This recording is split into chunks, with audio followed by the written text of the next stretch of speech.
नमस्कार दोस्तों, कैसे हो आप सभी लोग। आप सभी का एक बार फिर से नवजीवन क्लासेस के यूट्यूब चैनल पर फिर से हार्दिक अभिनंदन और स्वागत करता हूं। देखिए, राजस्थान की कला संस्कृति के अंतर्गत सबसे अच्छा टॉपिक कह सकते हैं, एक जनजाति का अध्ययन करेंगे। इस जनजाति का नाम है मीणा जनजाति। भाई वैसे तो हम इसको जनजाति की संज्ञा आज के वर्तमान समय में बन चुकी है, यहाँ पर बना दी है लोगों ने, लेकिन पहले के इतिहास की अगर मैं बात करूं तो इस मीणा जनजाति को शासक वर्ग के रूप में भी देखा गया है। क्योंकि आपको अगर पता है तो इस जयपुर वाले क्षेत्र में सबसे पहले मीणा जनजाति के लोगों ने क्या किया था, शासन किया था, राजतंत्र संभाला था। तो वो किस प्रकार पिछड़ गया, कि भाई किस प्रकार पिछड़ गया और एक जनजाति से बदल गया, वो देखिए। तो प्रिय विद्यार्थियों, सबसे पहले बात करेंगे इस मीणा जनजाति के बारे में। ठीक है, देखो, जो ये मीणा शब्द है, ये शब्द बना है मीन से। किस शब्द से बना है? मीणा शब्द बना है मीन से। और मीन का शाब्दिक अर्थ क्या होता है? मीन का शाब्दिक अर्थ होता है मछली। क्या होता है दोस्तों? मछली होता है मीन का शाब्दिक अर्थ, मछली यानी कि फिश। आपको सभी को पता है कि ये जो मछली है किसकी अवतार है? ये है मत्स्य अवतार। किसकी? मत्स्य अवतार। और मत्स्य अवतार किसका था प्रिय विद्यार्थियों? सभी कमेंट में जरूर जवाब दीजिए। मत्स्य अवतार था आपके भगवान विष्णु का। किसका था? भगवान विष्णु जी का। इसी कारण इस विष्णु जी को मीणाओं का क्या कहते हैं? आदि पुरुष कहा जाता है। विष्णु भगवान को मीणा जनजाति का आदि पुरुष मान जा सकते हैं, या फिर कुल गुरु भी माने सकते हैं। इसमें कोई दो राय वाली बात आपको देखने को नहीं मिलती है। ओके, देखो दोस्तों, बात करें आगे। तो देखो, मीणा जनजाति आज अगर मैं राजस्थान की दृष्टि से बात करूं तो मीणा जनजाति आज हमारे राजस्थान के अंदर कहां पाई जाती है? जयपुर अलवर में। कहां ज्यादातर पाई जाती है? जयपुर में। और जयपुर में आज एक पहाड़ी है, उस पहाड़ी का नाम है कालिको है पहाड़ी। नाम क्या है पहाड़ी का? कालिको है पहाड़ी पर सबसे ज्यादा कौन सी जनजाति निवास करती है? तो वो करती है आपकी मीणा जनजाति। ठीक है, देखो दोस्तों, आगे की मैं बात करता हूं मीणा जनजाति। इस मीणा जनजाति के कितने खांप है? 24 खांपों का उल्लेख हुआ है। 24 खांप। भाई आपके दिमाग में प्रश्न उठने लग गया है कि भाई ये खांप होती तो होती क्या है?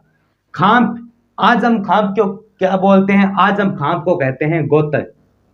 भाई कोई कहता है नहीं कि मैं उस गोत्र से हूं, मैं सेवड़ हूं, मैं जागरवाल हूं, मैं बेनीवाल हूं, मैं गोदारा हूं, मैं सारण हूं, मैं पारिक हूं, मैं उपाध्याय हूं। तो इस प्रकार क्या है? ये गोत्र है। तो उस समय कहते थे 24 खाप। लेकिन आपको एक अच्छी बात आपको ये याद रखनी, एक जैन मुनि हुए थे जिसका नाम था मगन सागर।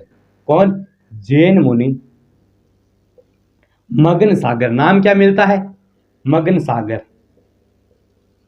और इस मगन सागर ने क्या? इस मगन सागर ने 5200 गोत्रों का उल्लेख किया है। कितनी गोत्रों का? 5200 गोत्रों, यानी 5200 गोत्रों का उल्लेख किया है, वो सिर्फ मीणा जनजाति की। देखो कितना दिमाग है बंदे। हम सिर्फ कम से कम 24 खांप का अध्ययन कर रहे हैं। और यह जो बंदा है जैन मुनि मगन सागर, और उसके ग्रंथ का नाम क्या है? मीणा पुराण इसका ग्रंथ है। और इस ग्रंथ लिखा इन्होंने, इस ग्रंथ का नाम है मीणा पुराण, या फिर कह सकते हैं मीन पुराण, लेकिन हम पूरा नाम देंगे मीणा पुराण। तो यह है इनके बारे में खास बातचीत कि जैन मुनि मगन सागर ने मीणाओं की कितने खांपों का उल्लेख किया अपने ग्रंथ मीणा पुराण में। तो 5200 गोत्रों का उल्लेख देखने को मिलता है। दोस्तों, अब मैं थोड़ा आपके इतिहास की ओर झोंक देता हूं, ले जाता हूं। देखिए, मैंने सबसे पहले कहा कि मीणा क्या था? एक शासक वर्ग था। तो वो किस प्रकार एक जनजाति के रूप में परिवर्तित हो गया है, तो देखिए इनकी चर्चा हम करते हैं। देखो किस प्रकार जनजाति में परिवर्तन उनका हुआ। तो इसको एक बार मैं क्या कर देता हूं, रब कर देता हूं, ताकि आपको अच्छे से समझ में आ जाए। देखो एक बार आप साथ में नोट्स बनाएगा, क्योंकि ये जानकारी बहुत इंपॉर्टेंट है ज्योग्राफी की दृष्टि से और राजस्थान कला व संस्कृति की दृष्टि से। देखो दोस्तों, जस्ट इमेज इस प्रकार का हमारा क्या है? जस्ट इमेज इस प्रकार का हमारा आज है, पतंगाकार कह सकते हैं, राजस्थान है। ठीक है, देखो इस राजस्थान में यहां पर क्या है? यहां पर है आज आपका जयपुर। ठीक है, दिखाई दे रहा होगा आशा करता हूं। और यहां पर है आपका दौसा जिला। देखो अब क्या होता है, उस समय जयपुर के अंतर्गत कौन सी जनजाति शासक वर्ग के रूप में थी? वो थी आपकी मीणा जनजाति शासक वर्ग के रूप में थी। ठीक है, जयपुर पर अधिकार था मीणाओं का शासक वर्ग के रूप में, और दौसा पर अधिकार किसका था? दौसा पर अधिकार था बड़ गुजरों का, बड़े गुजरों का। ठीक है, देखो दोस्तों क्या होता है, इस राजस्थान के बाहर की साइड में इधर में आज एक राज्य लगता है, इस राज्य का नाम है मध्य प्रदेश। कौन सा है? मध्य प्रदेश एक राज्य लगता है। देखो इस मध्य प्रदेश के इंदौर एक शहर है, आपने नाम सुना होगा, इंदौर बहुत फेमस शहर है।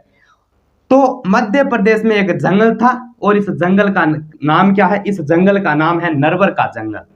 देखो नरवर का जंगल, इसी नरवर के जंगल में एक वंश शासन करता था, उस वंश का नाम है कछुआ है वंश। कौन सा वंश? कछुआ है वंश यहां पर शासन करता था, कछुआ है वंश। मैं एक बार इसको साथ में रब कर देता हूं ऊपर का, ताकि आपको अच्छे से समझ में आ जाए। इस नरवर के जंगल के अंदर एक वंश शासन किया करता था, उस वंश का नाम था कछुआ है वंश। और उस समय कछुआ वंश का राजा कौन था? दुल्ले राय। कौन था? दुल्ले राय या फिर दूल राय, दुल्ले राय। ये बहुत गोरा आदमी था। ठीक है, इसका एक नाम और मिलता है, इसी को कहते हैं तेज कर्ण, और इसी को एक नाम और कहते हैं धौलिया बाबा। क्या? धौलिया। ठीक है, क्योंकि वही धोला था, सफेद था, राजस्थानी भाषा में एकदम गोरो चिट्टो छोरो। देखो अब क्या होता है कि ये जो कछुआ वंश का दुल्ले राय था भाई, ये आक्रमण करता है आपके बड़ गुजरों पर। कब करता है? 1137 में बड़ गुजरों पर अधिकार हो जाता है, यानी दौसा पर अधिकार हो जाता है। दुल्ले राय का आक्रमण किया, उनके बाद इन्होंने दुल्ले राय ने आक्रमण किया जयपुर में, और जयपुर के मीणाओं को अपने वंश में कर लिया, अपने अंडर में कर लिया, और इसी प्रकार दुल्ले राय का शासन हो जाता है जयपुर में। और इसी जयपुर के आमेर में कछुआ वंश की नींव रखता है आपका दुल्ले राय। कौन? दुल्ले राय। देखो जयपुर पर अधिकार कर लिया। जयपुर में पहले कौन सी जनजाति निवास करती थी? मीणा जाति निवास करती थी। तो आगे देखो क्या हुआ, इस जयपुर में एक स्थान था, उस स्थान का नाम था माचा या फिर मांची, मानसा या फिर मांची। दुल्ले राय की कह सकते हैं कुल देवी थी जमवाई माता। तो इस मानसा नाम का बदलकर दुल्ले राय ने क्या रखा? जमवा रामगढ़। क्या? जमवा रामगढ़ नाम रख दिया। ठीक है, रख दिया। अब देखो दोस्तों आगे क्या होता है। आगे की मैं कहानी शुरू करने से पहले एक चीज बताता हूं आपको, कि जो ये बड़गुजर थे और जो ये मीणा लोग थे, वो किसके संपर्क में आ चुके हैं? ये संपर्क में आ चुके हैं आपके दुल्ले राय के। दुल्ले राय कौन है? नरवर के जंगल का एक शासक है, कछुआ वंश का राजा। देखो जो ये दुल्ले राय है, दुल्ले राय ने बड़गुजरों पर भी अधिकार कर लिया है, मीणाओं पर अधिकार कर लिया है। तो इन्होंने मीणाओं की दो शाखा बना दी, और दोनों शाखाओं का क्या नाम है? एक मीणा का नाम है चौकीदार मीणा, चौकीदार, और एक का नाम है जमींदार।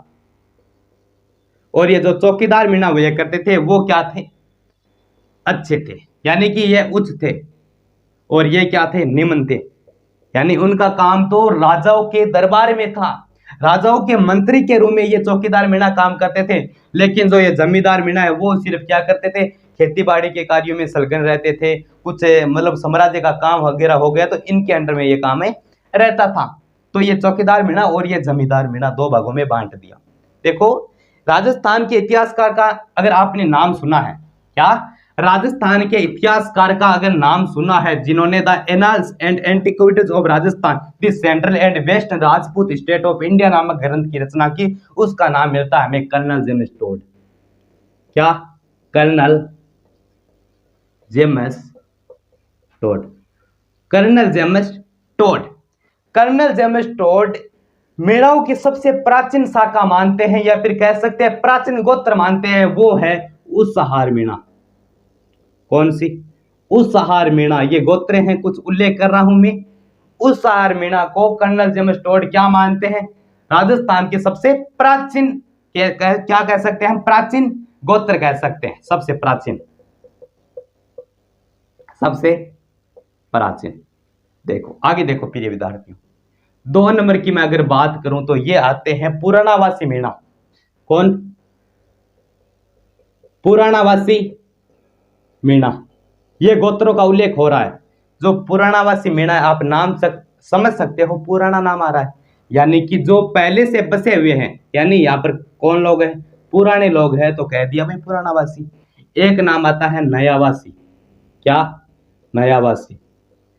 नयावासी मीणा। जो ये नयावासी मीणा है वो नए आकर बस गए हैं इस क्षेत्र में, इस कारण ये हो चुके हैं नयावासी। आगे देखो, एक आता है राउत मीणा। कौन से मीणा है? ये शाखा है। क्या? राउत मीणा। और राउत मीणा है आज पाई जाती है राजस्थान के अजमेर क्षेत्र में। अजमेर क्षेत्र में जो मीणा जनजाति रहती है उसकी गोत्र क्या है?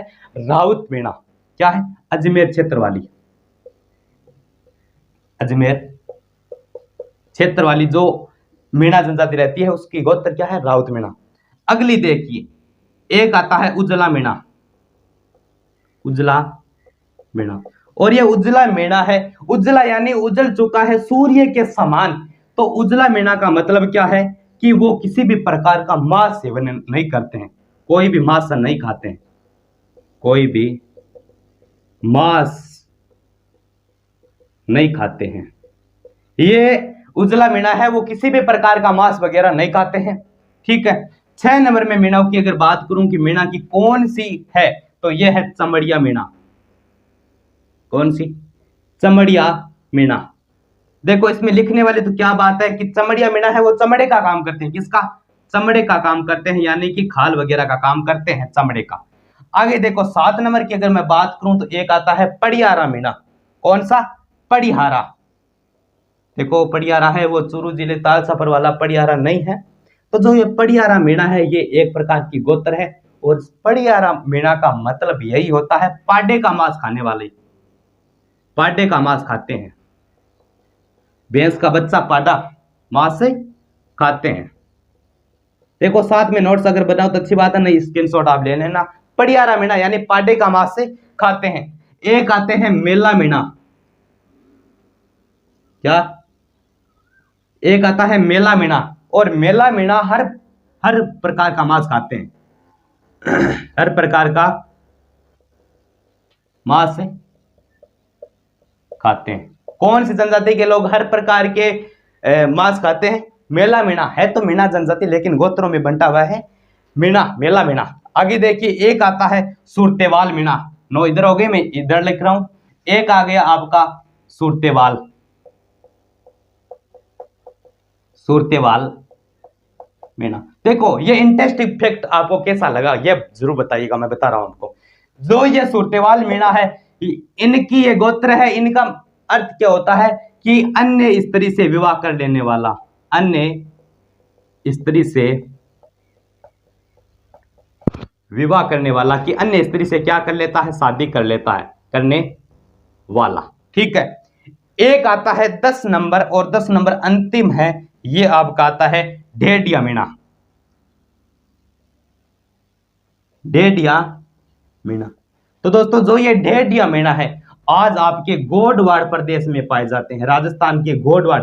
और गोडवाड़ में कौन कौन से जिले? मुख्य रूप से एक पाली जिला है और एक आपका जोधपुर जिला है। इस 2 जिले में ढेडिया मीणा निवास करते हैं। तो दोस्तों ये हो गई मीणा जनजाति के कुछ गोत्रों के बारे में। अगर आप पहले इनका स्क्रीनशॉट लेना चाहते हो तो पहले ले लीजिए। तो आपने स्क्रीनशॉट इनका ले लिया होगा। अब दोस्तों हम देखेंगे मीणा जनजाति का सामाजिक जीवन, कि भाई उनका समाज किस प्रकार का था। मैं कहता हूं कि कोई भी जनजाति आप पढ़ो, अगर उनके सामाजिक जीवन के बारे में आप अध्ययन अगर नहीं करते हो तो आपका जो पढ़ा हुआ है अधूरा है। क्यों है? कि आज का जो समाज है, हम क्या देखते हैं कि भाई इनके समाज में क्या हो रहा है, इनके घर में क्या हो रहा है। लुगाइयां देखती है राजस्थान में कि बारे चुगलियां वह कोनी वह वे के कर लाग रहा घर में, के रोटियां बनाई है, के सब्जियां बनाई है। तो ओके, और समाज ये है सामाजिक जीवन में आवे। तो अब आप देखेंगे सामाजिक जीवन, थोड़ा मतलब राजस्थानी भाषा बीच में आ जाती है तो माफ कर देना, क्योंकि मातृभाषा को नहीं छोड़ सकते हैं, लेकिन क्या करें। ओके, देखो सामाजिक जीवन के बारे में मैं यहां लिख रहा हूं। अब देखते हैं सामाजिक जीवन। सामाजिक जीवन कि मीणा जनजाति के लोग समाज में किस प्रकार के क्रियाकलाप वगैरह किया करते हैं, क्या कुछ करते थे। देखो करते भी हर करते भी थे। देखो सामाजिक जीवन की अगर मैं बात करूं तो इनका समाज था वो था पितर सतात्मक। कौन सा था दोस्तों? पितर सतात्मक, यानी कि इनके घरों में इनके पिता की ज्यादा चलती थी। ठीक है, पिताजी की इनके घरों में क्या चलती थी? ज्यादा कुछ बातें वगैरह चलती थी, पितर सतात्मक। देखो मीणा में गांव के मुखिया को क्या, मीणा लोगों में गांव के मुखिया को क्या कहते थे? गांव के मुखिया को कहते थे पटेल। क्या? पटेल। अगर 5 गांव मिल जाते, क्या 5 गांव मिल जाते तो 5 गांव के मुखिया को क्या कहते हैं? पंच पटेल। क्या? पंच पटेल। इनकी एक पंचायत भी हुआ करती थी, इनकी क्या, एक पंचायत भी हुआ करती थी। उस पंचायत का क्या है? पंचायत को कहते हैं 84। पंचायत का नाम है इनके 84।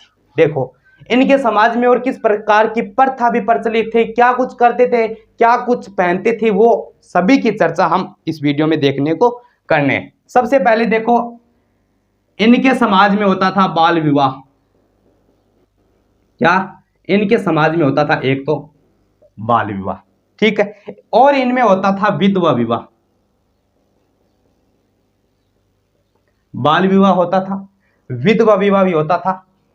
एक आता है इनमें नाता प्रथा। ठीक है, नाता प्रथा क्या होती है इनकी चर्चा में अब करने वाला हूं। और एक आता है इसमें छेड़ा फाड़ना, ये बहुत इंटरेस्टिंग है, छेड़ा फाड़ना। देखो पहले इनकी चर्चा कर लेते हैं।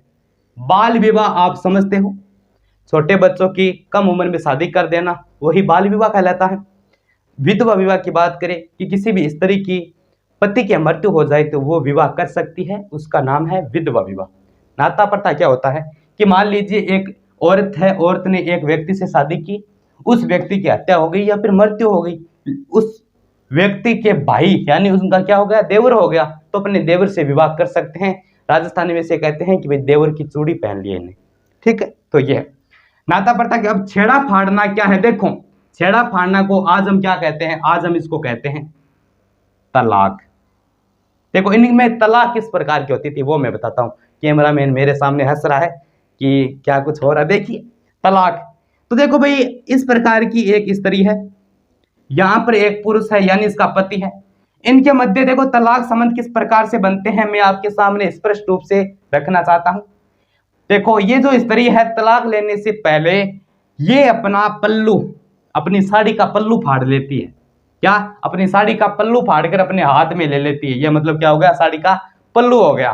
ठीक है, और अपने सिर के ऊपर, अपने सिर के ऊपर इस प्रकार के 3 घड़े रखती है। देखो इस प्रकार के ऊपर 3, 2 के ऊपर 2 रखती है, इस प्रकार के 3 घड़े रखती है ये पत्नी, और हाथ में क्या? साड़ी का पल्लू। और ये लेकर यहां से निकल जाती है, अपने पति से तलाक लेके निकल जाती है। ठीक है, और ये रास्ते में चलती जाएगी, 3 घड़े पानी से भर लिए इन्होंने, 3 देखो ऊपर की साइड में, हाथ में क्या है? साड़ी का पल्लू फाड़ लिया। आगे चली के चलती जाएगी। अगर मान लीजिए यहाँ पर कोई से व्यक्ति मिल चुका, कोई भी व्यक्ति हो, पुरुष होना चाहिए, तो ये स्त्री इस व्यक्ति से कहेगी कि आप मेरा ये घड़े उतरा दो जमीन के ऊपर। ठीक है, अगर ये व्यक्ति इसके घड़े जमीन के ऊपर उतरा देता है तो ये स्त्री क्या करेगी? इस व्यक्ति से विवाह कर लेगी। अगर ये नहीं उतारता है तो कोई बात नहीं, नगर कोई भी रास्ते में मिले इसके घड़े उतार देता है, कोई भी पुरुष हो, तो वो स्त्री इसके साथ विवाह कर लेती है। उसको कहते हैं छेड़ा फाड़ना। तो बहुत ही अच्छी चीज है, इसका समर्थन आज भी होना चाहिए। ऐसी अगर शादियां होगी तो मुझे लगता है समाज में कोई भी कमारे नहीं मरेगी भाई। देखो देखो इस प्रकार की कुछ चलते हैं। अब क्या करें, मीणा जनजाति है, जनजातियों में ऐसा होता है और होता भी रहेगा। ठीक है, और इसी के अंदर होता था एक गंधर्व विवाह। क्या? गंधर्व विवाह। भाई गंधर्व विवाह क्या होता है? देखिए आज समाज में गंधर्व विवाह बहुत हो रहे हैं और बहुत होते भी हैं, आगे भी होंगे। इसमें देखो क्या है कि मान लीजिए ये एक प्रकार का घर है, इसमें एक लड़की है, ठीक है, इसमें माँ बाप भी रहते हैं, इसके इनके पिता भी रहते हैं, इनके एक भाई भी रहते हैं लड़की का। ये लड़की क्या करती है? रात को उठकर और किसी लड़के के साथ फरार हो जाती है। क्या? रात को उठकर या फिर कभी भी कोई भी लड़की अपने प्रेमी प्रसंग के साथ में फरार हो जाती है, उसको कहते हैं गंधर्व विवाह। क्या? गंधर्व विवाह, यानी भाग कर शादी करना ही क्या कहलाता है? गंधर्व विवाह कहलाता है। लालचाई माँ बाप पर ही की हो बोलना वैसे समझो। तो इस चीज को हम कहते हैं गंधर्व विवाह। आशा करता हूं गंधर्व विवाह भी आप समझ चुके होंगे, लेकिन आपको अपनाना नहीं है बिल्कुल भी, क्योंकि जो समझते हैं वो करते हैं। ये होशियार लोगों की बातें होती है कि जो देख लिया उसे तो करना है, लेकिन ये सिर्फ पढ़ने की दृष्टि से अच्छा लगता है, ऐसा करना बिल्कुल भी शोभा नहीं देता है। तो देखो आगे गंधर्व विवाह मैंने कर लिया। देखो पंचायत का नाम है 84। ठीक है, तो ये है मीणा जनजाति का सामाजिक जीवन। अब हम देखेंगे मीणा जनजाति का धार्मिक जीवन। चलो अब हम देखते हैं धार्मिक जीवन के बारे में कि मीणा जनजाति का धार्मिक जीवन किस प्रकार है। चलो देखते हैं। देखो इसके नोट्स अगर बनाते हो तो अच्छी बात है, अगर नहीं बनाते हो तो साथ में स्क्रीनशॉट लेना, मैं आपको टाइम भी दे रहा हूं, अच्छे अच्छे कमेंट आप कीजिएगा। देखो अब देखेंगे धार्मिक जीवन। धार्मिक जीवन, देखो अगर धार्मिक जीवन की बात करें तो इनका सबसे पवित्र स्थान कौन सा है? क्या पवित्र स्थान कौन सा है? तो वो है एक रामेश्वरम। रामेश्वरम, रामेश्वरम तमिलनाडु वाला नहीं है। जो रामेश्वरम है वो सवाई माधोपुर में है। क्या? सवाई माधोपुर में है। और इनके साथ साथ एक इनका पवित्र स्थान और है, वो है प्रयागराज। क्या? प्रयागराज इनका क्या है? पवित्र स्थान है, पवित्र स्थान है। देखो दोस्तों एक बात मैं बताता हूं आपको, इस भारत देश के अंदर अनेक जातियां हैं, अनेक उपजातियां हैं, उनकी गोत्र हैं, और उन गोत्रों की कुल देवियां अलग अलग होती हैं। जिस प्रकार मैं मेरी बात करूं सेवड़, तो सेवड़ के कौन है? कुल देवी बृहस्पति माता। कौन है? बृहस्पति माता सेवड़ की क्या है? कुल देवी है। उसी प्रकार अगर जागरवाल की मैं अगर बात करूं, जागरवाल की, तो जागरवाल की कौन है? ज्वाला। ज्वाला। तो इस प्रकार अनेक अनेक गोत्र की क्या होती है? अपनी अपनी कुल देवियां होती है। तो उसी प्रकार यहाँ के मीणाओं की भी अलग अलग गोत्रों की क्या है? कुल देवियां। सबसे पहले बात करेंगे सीकर के मीणाओं की कुल देवी। सीकर के मीणा की कुल देवी। क्या? सबसे पहले बात करेंगे सीकर के मीणा की कुल देवी। तो सीकर के मीणाओं की कुल देवी है जीण माता। कौन है दोस्तों? जीण माता सीकर के मीणाओं की क्या है? कुल देवी है। अब बात करते हैं जयपुर के मीणाओं की कुल देवी। जयपुर के मीणा की कुल देवी। तो दोस्तों आपके जयपुर के मीणा की जो कुल देवी है वो है जमवाई माता। क्या? जमवाई माता जयपुर के मीणाओं की कुल देवी है। तो एक और देखते हैं अलवर। क्या? एक आता है आपका क्षेत्र अलवर, और अलवर के मीणाओं की कुल देवी कौन है? नारायणी माता। कौन है दोस्तों? नारायणी माता अलवर के क्षेत्रों की क्या है? कुल देवी है। ठीक है, एक आता है भरतपुर, में शॉर्ट में लिख रहा हूं। क्या? भरतपुर, और भरतपुर के मीणाओं की कुल देवी कौन है? दुर्गा माता। दुर्गा माता। एक आता है आपका धौलपुर। क्या? धौलपुर, और इसी के साथ में एक आता है आपका करौली, और एक आता है दौसा। क्या? एक आता है धौलपुर, एक आता है करौली, एक आता है दौसा।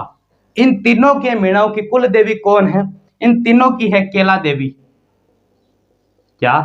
केला देवी। ये बात कर ली हमने कुल देवी से संबंधित प्रश्नों की। रामेश्वरम, सवाई माधोपुर, प्रयागराज इनका पवित्र स्थान है। सीकर के मीणाओं की कुल देवी कौन है? सीकर के मीणाओं की कुल देवी है जीण माता। जयपुर के मीणाओं की कुल देवी है जमवाई माता। अलवर के कुल देवी कौन है? मीणा की नारायणी माता। भरतपुर के मीणाओं की कुल देवी है दुर्गा माता। धौलपुर, करौली, दौसा के कुल देवी कौन है? केला देवी है। देखो आगे बात करते हैं इनके कुल देवता की। वैसे कुल नहीं कि भाई कुल कितने हो गए, तो इनके कुल के देवता है वो है बूंस देवता। क्या? ब्रूंस देवता इनके कुल देवता है, अपने कुल के बूंस देवता। एक आती है कुल देवी। कुल देवी कौन है? जीर्ण माता। जीर्ण माता मीणाओं की क्या है? कुल देवी है। एक आती है आराध्य देवी। आराध्य देवी, और आराध्य देवी है बाण माता। बाण माता। एक आता है लोक देवता। भाई इनके लोक देवता कौन है? जिस प्रकार आज गोगा जी है, भैरू जी क्या गोगा जी हो सकते हैं, या फिर रामदेव जी, अनेक है। तो लोक देवता की अगर बात करें तो इनके लोक देवता है बोरिया बाबा। बोरिया बाबा। इसका नाम गोमेतेश्वर भी मिलता है। क्या? गोमेतेश्वर। ठीक है। इनका एक प्रमुख मेला लगता है भाई। प्रमुख मेला लगता है। मेला किसका है? शीतला माता का। शीतला माता। और शीतला माता का मेला लगता कहां पर है? यह लगता है जयपुर के चाकसू में। चाकसू जयपुर में। तो ये क्या है? मीणा जनजाति का धार्मिक जीवन है। तो आज हमने कंप्लीट किया मीणा जनजाति के बारे में। अगला वीडियो हम लेके आएंगे भील जनजाति के बारे में, ग्रासिया, सहरिया। आप कमेंट भी कीजिएगा, कमेंट कम करते हो। दो बंदों के कमेंट ज्यादा आते हैं, कूल बॉय और शेर सिंह राजपुरोहित के नाम से। तो आप सभी कमेंट किया करो, क्योंकि पढ़ने वाला कूल बॉय नहीं है, आपको भी ज्ञान चाहिए, आप भी पढ़ने वाले विद्यार्थी हो। तो अगले वीडियो में भील जनजाति लेकर आएंगे। तब तक के लिए जय हिंद, वंदे मातरम।